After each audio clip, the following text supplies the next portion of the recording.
Friends, मैं हूं हेमराज कटारिया। आज हम पढ़ेंगे यूजीसी नेट का फर्स्ट पेपर को कैसे हम तैयार करें।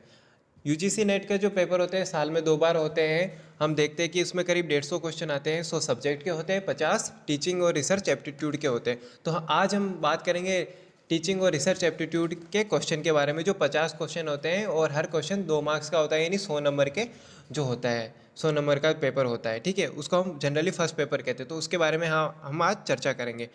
तो हमने देखा है कि इसमें करीब रिसर्च एंड टीचिंग एप्टीट्यूड में करीब जो होती है 10 यूनिट होती है। 10 यूनिट होती है जिसमें teaching aptitude, research aptitude, comprehension, communication, mathematical reasoning and aptitude, logical reasoning, data interpretation, और ये सारी 10 यूनिट होती है। तो 10 यूनिट को हम पहले समझते हैं कि कैसे तैयार करनी है, किस तरीके से तैयार करनी है। एक बात मैं आपको बता दूँ कि जब हम यूजीसी नेट का पेपर देते हैं, अगर हमें जेआरएफ करनी है, नेट करनी है, तो हमारा फर्स्ट पेपर अच्छा होना, बहुत अच्छा होना ज़रूरी है, क्योंकि यही डिसाइड करता है हमारी जेआरएफ और नेट। क्योंकि जब मैंने पेपर दिया था दिसंबर 2019 के पहली बार, तब मेरा फर्स्ट पेपर अच्छा हुआ था, उसी का मुझे फ़ायदा मिला था जेआरएफ होने में। ठीक है, तो ज़रूर हमें, अगर हम जेआरएफ करनी है, क्लियर करनी है, तो हमें फर्स्ट पेपर को भी अच्छा करना पड़ेगा। सब्जेक्ट के बलबूते पर ही हमारी जेआरएफ नहीं हो सकती, इवन नेट भी बहुत मुश्किल से होती। ठीक है, आगे बढ़ते हैं हम। तो हम पहले इन यूनिट को एक बार अच्छे से देख लेते हैं कि पहली यूनिट है टीचिंग एप्टीट्यूड। तो टीचिंग एप्टीट्यूड की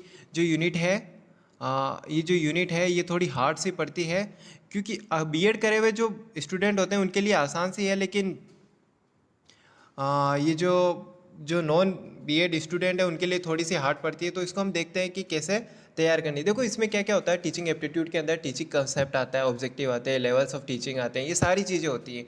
ठीक है, तो इसमें ये हमें सारी चीज़ें पढ़नी रहेंगी। टीचिंग सपोर्ट सिस्टम आता है, ट्रेडिशनल और मॉडर्न और आईसीटी बेस्ड जो होता है, आईसीटी जो है ना, टेक्नोलॉजी बेस्ड जो होता है सिस्टम, उसके बारे में हमें पढ़ना रहता है। ठीक है, एवोल्यूशन सिस्टम होता है, जैसे सीसीई हो गया, है ना, कंप्यूटर बेस्ड टेस्ट कैसे होते हैं, ये सारी चीज़ें हमें टीचिंग एप्टीट्यूड में पढ़नी रहती है। बड़ा आसान सा है, एक दो बार पढ़ेंगे तो आपको कुछ समझ में आ जाएगा। ठीक है, अगली यूनिट है रिसर्च एप्टीट्यूड। रिसर्च एप्टीट्यूड भी जो एमए किए हुए स्टूडेंट होते हैं उनके लिए नई सी होती है। हालांकि जो वो आगे जो रिसर्च कर रहे हैं, रिसर्च के बारे में पढ़ा, उनके लिए कोई बड़ी बात नहीं होती है, लेकिन जो नए नए फ्रेशर होते हैं उनके लिए काफ़ी हार्ड पड़ता है। तो इसको भी हम देखेंगे कि कैसे पढ़ना है। तो देखो, रिसर्च का मीनिंग क्या होती है, टाइप, कैरेक्टरिस्टिक और positivism and post positivism approach हमें पढ़नी पड़ती है ना। ठीक है, इसके अंदर मेथड ऑफ रिसर्च होते हैं, जैसे experimental, descriptive, historical, qualitative and quantitative methods जो होते हैं वो हमें पढ़ने रहते। बहुत आसान से, छोटे छोटे से हैं, वो हमें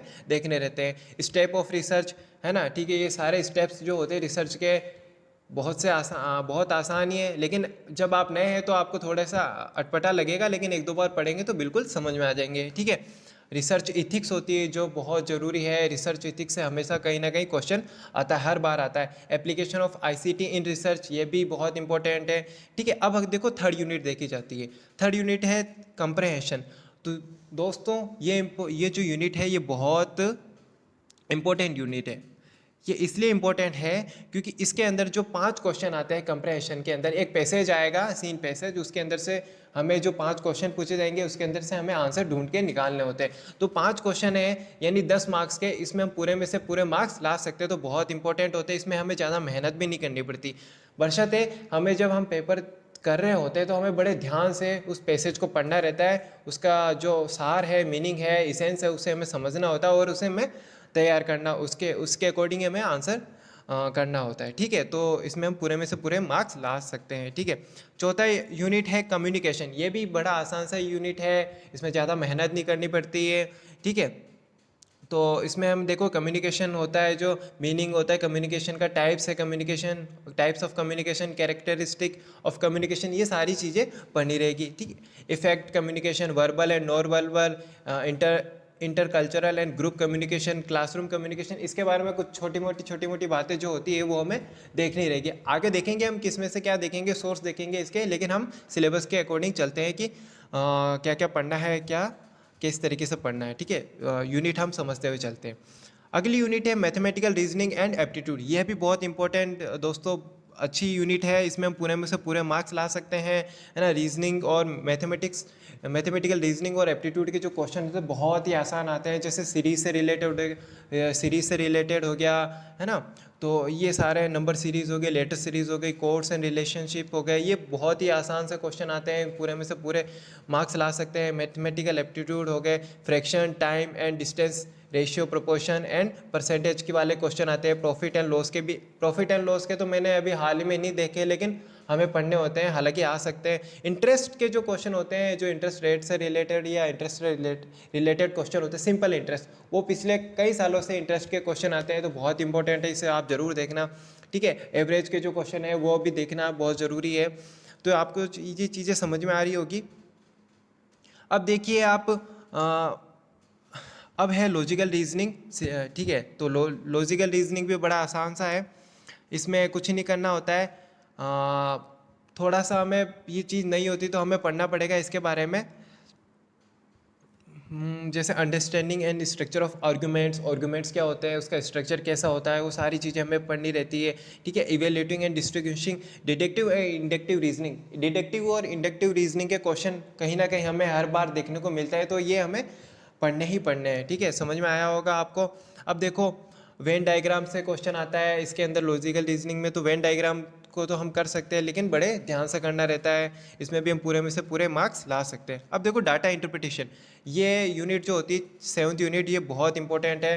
मतलब इसमें भी हम लगभग पूरे में से पूरे मार्क्स ला सकते हैं, बिल्कुल हार्ड नहीं होती है, बस थोड़ा टाइम कंज्यूमिंग होती है। तो इसे बिल्कुल अच्छे से पेपर देते समय बिल्कुल अच्छे से समझना है एक ही बार में, और अच्छे से आंसर करके आने हैं। ठीक है, अगले यूनिट है information and communication technology, ICT जिसको कहते हैं।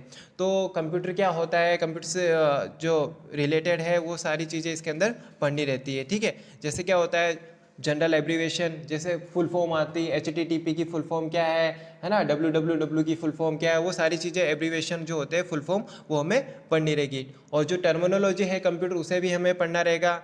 और basic of internet, intranet, email, audio and video conferencing, ये सारी चीज़ें हमें पढ़नी रहेगी। Digital initiative in higher education, ये बहुत इंपॉर्टेंट है। ठीक है, एक ना एक क्वेश्चन तो एब्रीवेशन से आता ही आता है, जो मैं पिछले कुछ सालों से देख रहा हूँ, तो एब्रीवेशन का क्वेश्चन जरूर आता है। और digital initiative in higher education, यह भी बहुत इंपॉर्टेंट है। अगली देखो यूनिट, 9th यूनिट है पीपल डेवलपमेंट एंड एनवायरनमेंट। ये बहुत मतलब इंटरेस्टिंग भी है। एनवायरनमेंट आ जाए तो लोगों को काफ़ी, लोगों को ये पसंद भी होती है कि एनवायरनमेंट आ गया तो कर सकते हैं, है ना। तो देखो पढ़ना क्या क्या है, एनवायरनमेंट जो इशू है, नए नए इशू है, तो नए नए इशू पढ़ने के लिए हमें क्या करना पड़ेगा, अखबार को प्रेफरेंस देनी पड़ेगी। तो अखबार हमें कंटिन्यू पढ़ना है। ठीक है, तो आप करंट के क्वेश्चन भी आते हैं, तो करंट से जुड़ने के लिए हमें अखबार पढ़ना पड़ेगा कंटिन्यूस। ठीक है, तो अखबार पढ़ते रहे तो उसका कहीं ना कहीं एक दो क्वेश्चन जो ऐसे आते हैं फर्स्ट पेपर के अंदर, जो 2 या 3 क्वेश्चन आते हैं जो करंट से रिलेटेड होते हैं, तो वो आपके सही हो सकते हैं अगर आप डेली न्यूज़पेपर पढ़ रहे हैं। ठीक है, तो हम आगे बढ़ते हैं। 10th यूनिट है हायर एजुकेशन सिस्टम। तो ये भी बड़ी आसान से, इसमें भी हम लगभग पूरे मार्क्स ला सकते हैं। हायर एजुकेशन सिस्टम क्या होता है, पूरा स्ट्रक्चर क्या है, ठीक है, यूजीसी के बारे में पढ़ना है ना, एम्स वगैरह, ये जो हायर एजुकेशन सिस्टम है उसके बारे में हमें पढ़ना है। तो बहुत आसान सा है, इसमें हम पूरे में से पूरे मार्क्स ला सकते हैं। ठीक है, तो देखो हमें यूनिट 3rd यानी कंप्रहेंशन, यूनिट 4th मैथमेटिकल, और unit 5 mathematical reasoning and aptitude, unit 6 logical reasoning, data interpretation, information and communication technology, people development and environment और हायर एजुकेशन सिस्टम, ये जो यूनिट है इसमें हम बहुत अच्छा स्कोर कर सकते हैं। तो आप समझ ही गए होंगे कि इसको कैसे किस तरीके से तैयार करना है। अब देखो आगे हम क्या क्या, हमारे पास क्या क्या सोर्स होने चाहिए, कहाँ से हम ये तैयार करें। तो मैं पहली बुक बताना चाहूँगा, KVS मदान की होती है, जो कि फर्स्ट पेपर के लिए आती है, यानी ये जो 10 यूनिट है इसको हम पढ़ने के लिए। तो KVS जो मदान जो बुक है वो बहुत अच्छी है, हिंदी और इंग्लिश दोनों में आती है ये। देखिए इंग्लिश में और हिंदी में दोनों में आती है, और इसमें सारे 10 यूनिट अच्छे से एक्सप्लेन है। अब इसकी डिमेरिट्स ये है, नुकसान ये है कि इसकी जो इंग्लिश में तो लैंग्वेज ठीक है, इंग्लिश के जो एडिशन है, लेकिन हिंदी का जो एडिशन है उसमें लैंग्वेज बड़ी टफ होती है, थोड़ी सी हार्ड पड़ती है। मैंने पढ़ी है तो मुझे थोड़ी मुश्किल लगी है, तो मैं आपको भी ये बता रहा हूँ, जो मैंने एक्सपीरियंस किया है वो बता रहा हूँ। इसमें भी खूब सारे क्वेश्चन मिलते हैं, खूब सारे क्वेश्चन मिलते हैं, पुराने पेपर मिलते हैं, तो प्रैक्टिस अच्छी खासी हो जाती है, प्रैक्टिस सेट अच्छे खासे है इसमें। अब अगली बुक देखेंगे जो मैं प्रेफर करता हूँ, जो मैंने काफ़ी पढ़ी है और मुझे बहुत अच्छी लगती है, अरिहंत की बुक आती है, NTUGC की फर्स्ट पेपर के लिए अरिहंत की बुक, ठीक है। तो ये हिंदी और इंग्लिश ये भी दोनों में आती है, इसमें भी प्रैक्टिस सेट है, पुराने क्वेश्चन होते हैं इसकी। लेकिन इसकी खास बात ये है, जो इसकी मेरिट्स है वो ये है कि इसकी जो लैंग्वेज है बड़ी आसान सी है। तो बिल्कुल आसान सी लैंग्वेज है, बिल्कुल सिंप्लीफाइड तरीके से लिखी गई है, तो समझने में बहुत ही आसान रहेगी। तो इससे आप सारी यूनिट कवर कर सकते हैं, ठीक है। तो ये सारी चीज़ें, इसके साथ ही क्या होता है जो बहुत ज़रूरी है, जो मैंने भी किया है और इसी के कारण शायद मेरा पहली बार में ही नेट JRF हुआ है, तो वो है यूथ कंपटीशन टाइम्स के जो पेपर फर्स्ट है उसके पुराने क्वेश्चन सेट, ठीक है। जितने भी पुराने क्वेश्चन पेपर होंगे उसके सारे सेट होते हैं, वो 16 क्वेश्चन पेपर हैं ये। तो इसको आप ज़रूर देखें जब भी आप जैसे फर्स्ट पेपर पढ़ते पढ़ते बोर हो जाएं, या टीचिंग एप्टीट्यूड बोरिंग है तो ऑफ कोर्स बोर होते ही हैं, तो आप ये क्वेश्चन ज़रूर देखें। इससे आपकी अच्छी से प्रैक्टिस होगी तो आप हाँ अच्छे से डील कर पाएंगे एग्ज़ाम टाइम में क्वेश्चन को, और बिल्कुल नए नहीं लगेंगे आपको। तो आप एक तरह से उनसे फेमिलियर रहेंगे तो आपके बहुत अच्छा रहेगा, बहुत अच्छे से कर पाएंगे। आशा है अगला एग्ज़ाम जो आपका हो UGC नेट का, उसमें आप अच्छा स्कोर करें।